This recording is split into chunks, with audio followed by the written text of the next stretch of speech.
prose snob.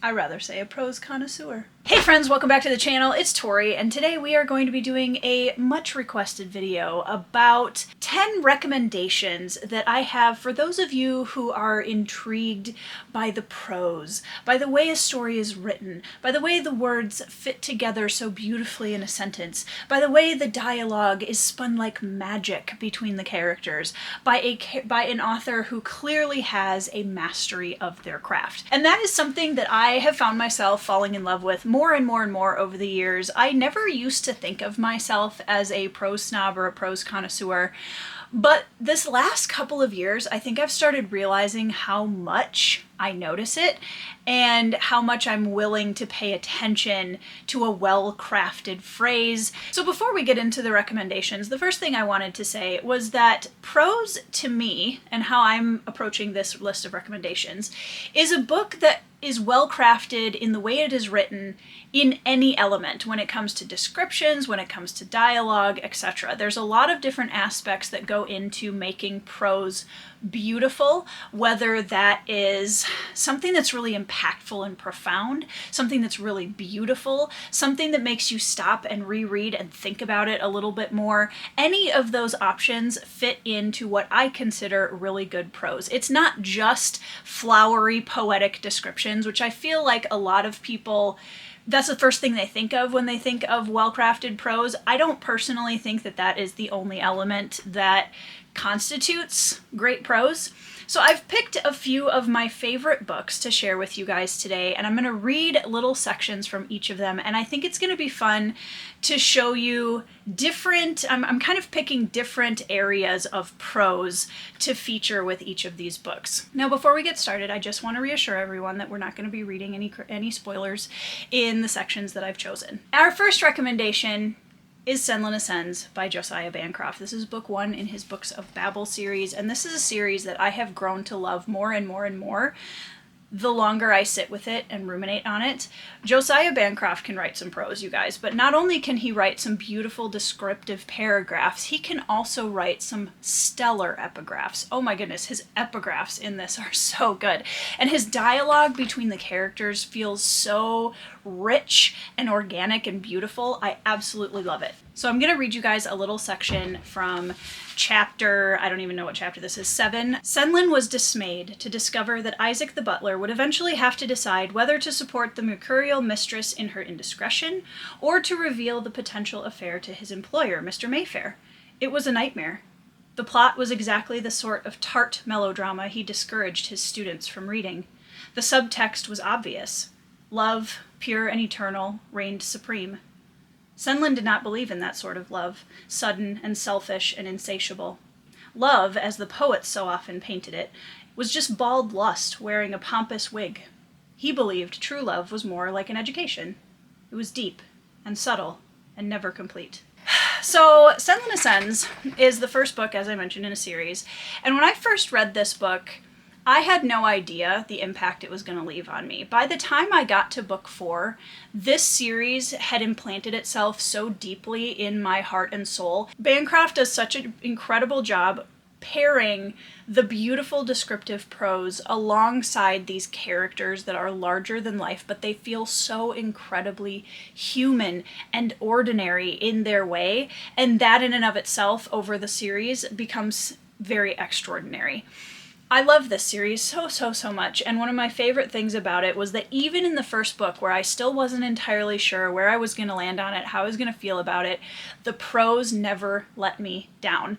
It was the one constant through the entire series that I never wavered on, that I never felt any differently about. It's brilliant, it's beautiful. So many of his epigraphs in this series I stopped and reread. There were so many moments where a character would say something, and even the dialogue was so incredibly brilliant. It was so beautiful. It felt so organic and thoughtful. It's just really incredible, and I wish that more people would read this series. So if you haven't already, consider this your nudge in that direction. Next up, you guys know this would not be a complete prose list without me mentioning Janny Wurts. I'm going to be reading a section from her standalone novel To Ride Hell's Chasm, which, first of all, is one of my favorite book titles ever.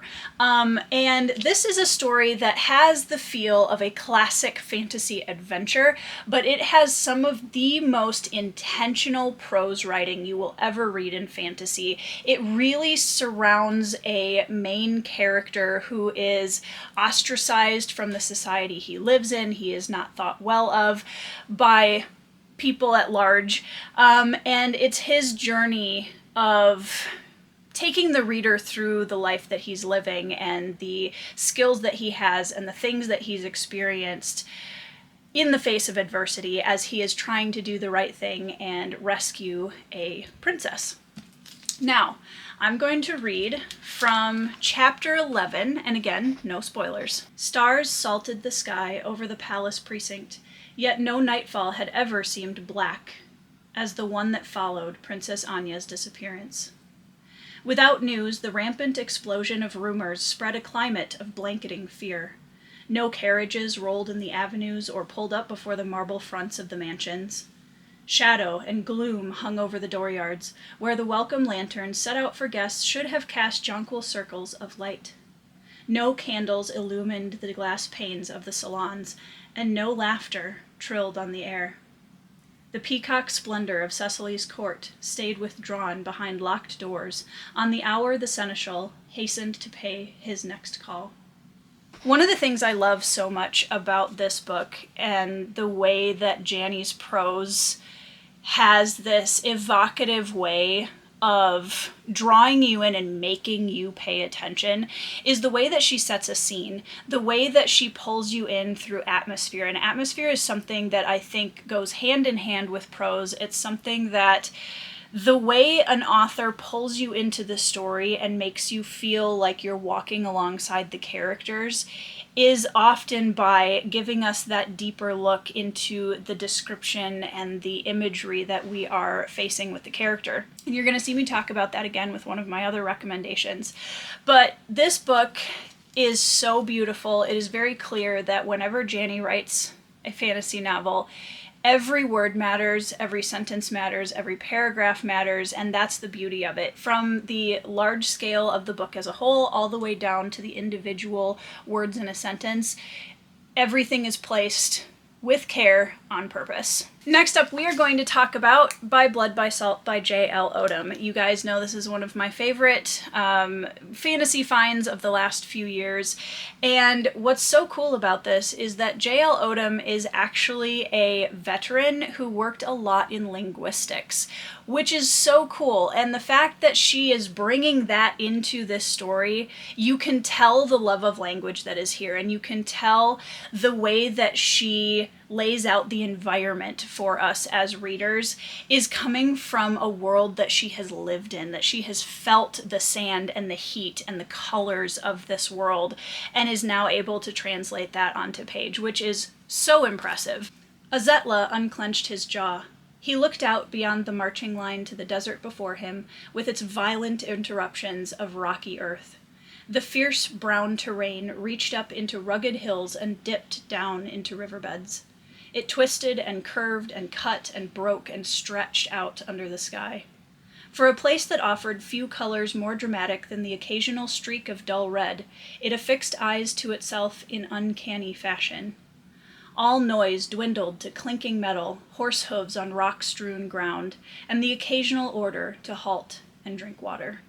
Again, her environments and the description of those environments feels like you are there, like you can feel the wind on your face. And that is a very hard to accomplish talent within writing in general, not just in fantasy. And it is so incredible when you can step into the setting of a book and know immediately that you are in the hands of a master storyteller. My next recommendation is going to be Daughter of the Forest by Juliet Marillier. I have read 2 books by Juliet Marillier now, and her writing is very quickly becoming one of my absolute favorites in fantasy. She is able to combine that kind of grim fairy tale feeling with folklore and ancient history. It feels very druidic in nature, and it's so beautiful, but it's not obtuse. It doesn't feel like, oh, I'm gonna notice the prose when I read a Juliet Marillier book. It's like after I get done, I say, wow, that was beautiful.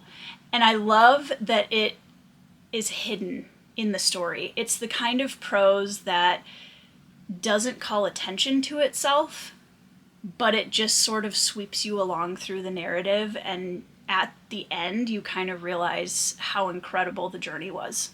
And they say if ever a traveler plucks the wild parsley, and takes the bark of the hazel tree and the secret toadstools, and mixes them with crocus from the patch of forest where the hero's last bones lie, a powerful spell will come to life. The hero will be reborn, not as he was before his destruction, but many times stronger in body and spirit. For he will be filled with the strength of earth, sea, and air. I think of the 7 of us as the parts of one body. We may be torn asunder, and it may seem as if there is no tomorrow for us. We may each travel our own path, and we may fall and be broken and mend again. But in the end, as surely as the sun and moon make their way across the arch of the heavens, the strength of the one is the strength of 7. The characters in this story are really where Juliet Marillier shines. Her prose is obviously beautiful, but the characters feel so real, living and breathing, and they will pull you into this story and you won't even look back. It is beautiful. This is a story that I will be coming back to over and over and over again in the future. Now I'm going to pull one that may surprise some of you only because it is often categorized as fantasy satire, which doesn't mean that it doesn't have good prose and good dialogue, because boy howdy does it. And that is Guards by Terry Pratchett. The City Watch is currently my favorite fantasy series of all time. And the thing that I think is so brilliant about Terry Pratchett's prose is it is very sharp, it's very witty, it's very intensely intellectual, but not in a way that ever feels like you're being talked down to. It feels like Terry Pratchett is just opening a conversation and making you go, oh my gosh, that's so true. Oh my gosh, you're right. I notice that all the time. And it's so cool to see the relatability in his prose and the way that he draws out the different aspects of humanity. It's really, really cool. I love this series so much, and I love how intelligent it is, and I love how, even though it's sparser in terms of the flowery descriptions and the sort of things that we've been reading up to this point, it doesn't sacrifice the craft of storytelling at all, despite the style being a little bit less what we might consider typical flowery, prosy, lyrical, etc. Down there, he said, are people who will follow any dragon, worship any god, ignore any inequity, all out of a kind of humdrum, everyday badness. Not the really high, creative loathsomeness of the great sinners, but a sort of mass-produced darkness of the soul. Sin, you might say, without a trace of originality. They accept evil not because they say yes, but because they don't say no. The way that Terry Pratchett is able to bring everyday human concepts, human thoughts, human mistakes that we've all seen, that we've all done, that we've all been part of, that we have all struggled against, into such a fantastic why not world is really, really masterful, and I could not love this series more. Next up, and I know you guys are not sick of me talking about this yet, is Black Sun Rising by C.S. Friedman, but because of course it was going to be on this list. And I'm going to read you guys one of my favorite location descriptions in Black Sun Rising. It is absolutely stunning. Her ability to pull you into an atmosphere and environment and make it feel like its own character is brilliant. I loved it so much. I went back and reread so many different description paragraphs of environments, of characters. I love the way that she introduces her characters. It's absolutely brilliant. But I'm going to start with this location description. Stars. That was Damien's first impression, a universe filled with stars upon whose light they floated. On all sides, the crater's walls rose up about them, its curving slopes lit by thousands upon thousands of tiny, flickering lights. Lanterns, hearth lights, port markers, open fires. Lights flickered along the shoreline, lights lined the crater's ridge, lights shone from every boat and pier, and all of it was reflected in the rippling harbor water. each light mirrored 1,000 times over, each image dancing energetically to the rhythm of the waves. They were in a vast bowl filled with stars, floating in a dark summer sky. The beauty of it and the disorientation was breathtaking. I want to go there. I want to go there. That sounds awesome and beautiful, and I could see it immediately. The thing that I think is my favorite about the way C.S. Friedman describes things in her books, especially the locations, as somebody who started my author journey as a poet and loving poetry, that's the way she writes fantasy novels. You can feel the poetry in the way that she organizes the words of a description, and the way she often gives a single word to bring us into that descriptive paragraph to set a stage of the first thing that she wants us to focus on. I love that so much. I love this trilogy, and man, if you're looking for some atmospheric prose, look no farther. Alright guys, I am notorious on this channel for talking about the fact that The Lies of Lamora by Scott Lynch does not get enough praise for the prose and the setting. Yes, we know that Mr. Lynch can write some fantastic characters, some quippy dialogue, and some fantastic banter and heists and all of those fun things, but at the heart of the background to all of that, the stage on which those characters play, is some really phenomenal prose. So I'm going to read you guys the opening to part 2 of the prologue. On the night the Lamora boy had come to live under the thief-maker's care, the old graveyard on Shades Hill had been full of children, standing at silent attention and waiting for their new brothers and sisters to be led down into the mausoleums. The thief-maker's wards all carried candles. Their cold blue light shone through the silver curtains of river mist, as street lamps might glimmer through a smoke-grimed window.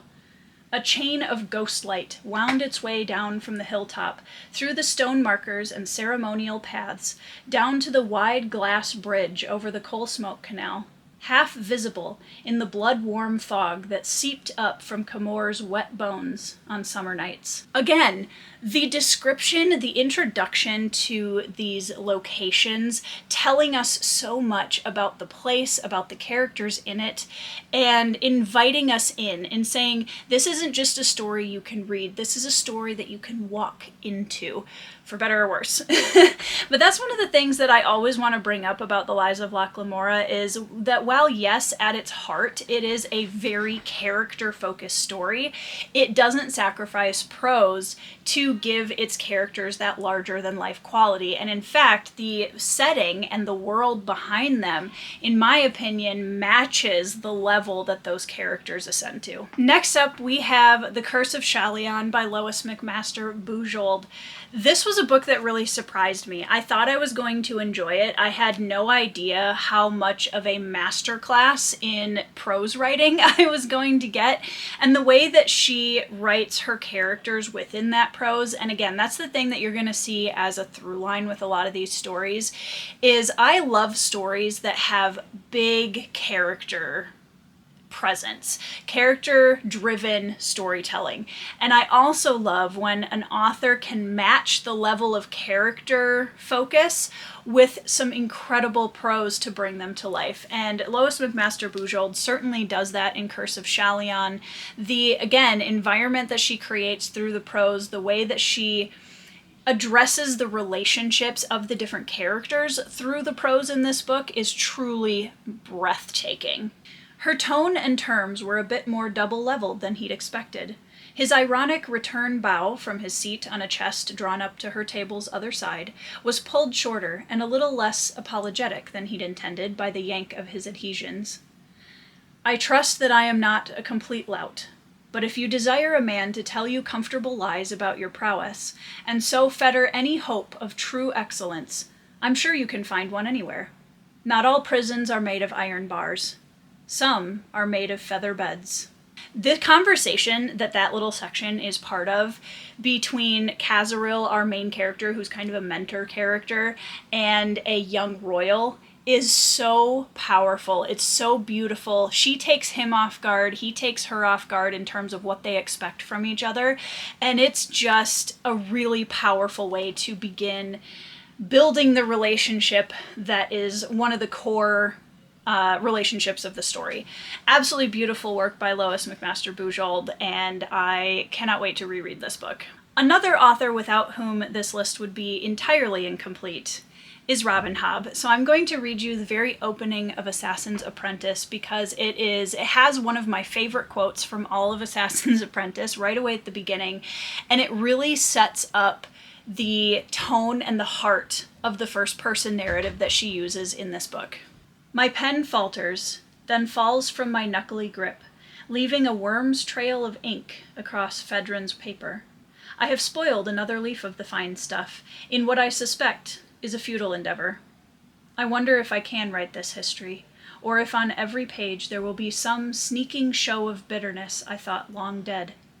I think myself cured of all spite, but when I touch pen to paper, the hurt of a boy bleeds out with the sea-spawned ink, until I suspect each carefully formed black letter scabs over some ancient scarlet wound. Talk about setting up a framed narrative in a way that is just immediately heartrending. The way that you immediately have sympathy before you even know who this character is. It is someone putting pen to page to try and make some kind of sense of the life that they've lived. I absolutely love Robin Hobb's writing. I think I've explained her prose style as the sort of thing that feels like a warm, enveloping hug that also might hurt you. Like, you have to watch out. You have to be a little careful of it because there might be some barbs in there. There probably are. You might bleed, but it also, you don't want to walk away. So that is the way I always describe Robin Hobb's writing, and I think she's the kind of writer who can tell us about a scene with two characters who are doing next to nothing in terms of physical action, and she will make it so interesting and so nuanced and tell so much about the characters that are involved in that quote-unquote nothing happening scene that you can't look away. And you've read 100 pages before you realize what she's done. It's really incredible, and I am really looking forward to getting into more of her writing actually in the next book that I pick up. Last, and certainly not least, is another one of my favorite fantasy series of all time, and that is The Long Price Quartet by Daniel Abraham. And I am going to be reading you guys something from book number 1, which is A Shadow in Summer. And one of the things that I absolutely love about Daniel Abraham's work is his character work is like no author I have ever read before. These characters are so organic, you almost forget that you're reading fiction. And that is so incredibly powerful. I love it so much. His magic system is so deeply thoughtful, and the way that the prose is very unassuming in the way that it supports the characters. It's so well balanced. And that is something that I think I would use as a general descriptor of the way Daniel Abraham writes in general, is none of the elements of the story take anything away from the others, and that's a gift. Honestly, that is so hard to do, and he masters it perfectly. Mati felt something shift in him, profound as a bone breaking, but painless. His ears hummed with something like bees. He took the corner of the table and lifted. Food, wine, papers, books, all spilled together to the ground. He took a chair and tossed it aside, scooped up the wine bowl with a puddle of redness still swirling in its curve, and threw it against the wall. It shattered with a loud, satisfying pop. The poet looked at him, mouth gaping as if Mati had just grown wings. And then, quickly as it had come, the rage was gone, and Mati sank to his knees like a puppet with its strings cut. Sobs racked him, as violent as being sick. Mati was only half aware of the poet's footsteps as he came near, as he bent down. The thick arms cradled him, and Mati held Heshaykovo's wide frame and cried into the brown folds of his cloak, while the poet rocked him and whispered, "I'm sorry, I'm sorry, I'm sorry."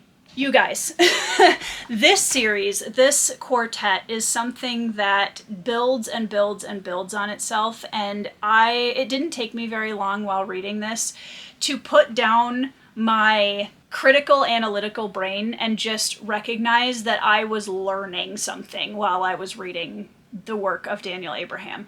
As an author, as a writer myself, it's masterful. It's so beautiful to read and I absolutely love it and I want more people to read this. All right guys, those are my first 10 prose connoisseur recommendations for you. Thank you so much for requesting this video. I hope you enjoyed it, and what I want to know is A, if you want me to do more of these, because I'm sure there are a lot more books on my shelves that I can pull with some fantastic prose for you guys, and 2, I want to know down in the comments below what you think are some of the best prose books that you've ever read. They can be fantasy, they can be anything else, but especially fantasy, because that's what we're focusing on in this video. But I hope you guys like these recommendations. Let me know if you've read any of them down in the comments, and again, give us some recommendations from you. What books do you think a prose connoisseur reader would love to get into? I hope that you guys are having a fantastic week. I hope that you are all reading some 5-star reads, and I will see you in the next video.